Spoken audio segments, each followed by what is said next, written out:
SEGA.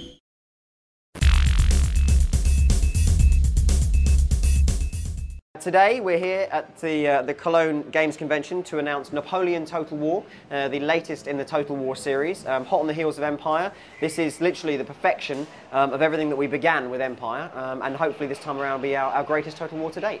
For a start, I would say that the reason that CA is focusing on a character versus just a large sweep of time this time around with Napoleon Total War is that Napoleon literally was an era, the Napoleonic era. The man was such a great tactician and such a venerable leader that he literally defined an age of warfare. So coming hard on the heels of Empire and the concentration on the 18th century there, it made really good sense to focus on the advances and indeed the tactics and the battles of Napoleon.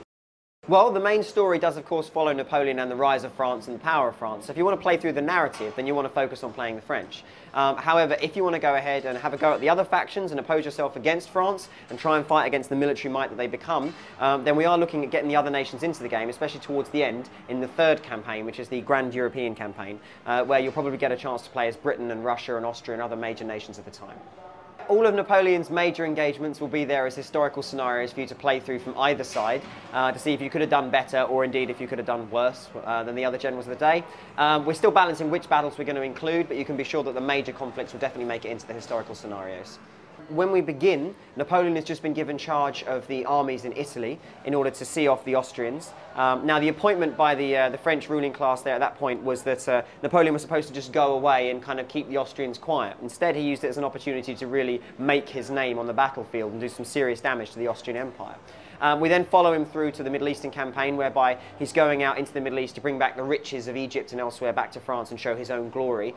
The idea there being to cement his public opinion in France as very high. And then finally we come into the final phase, which is Napoleon as Emperor of France, taking on all the allied European powers and hopefully, if you play well, going beyond and above what Napoleon was able to achieve historically.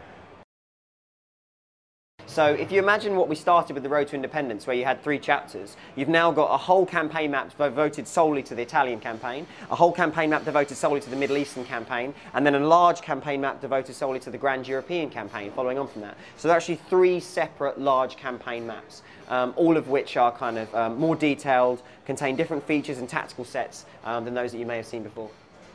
I am super excited about Napoleon Total War because Napoleon is going to be bigger, better, grander, more tactical and more strategic than Empire ever was, and I'm extremely proud of Empire, so to take it on a level with Napoleon is pretty fascinating.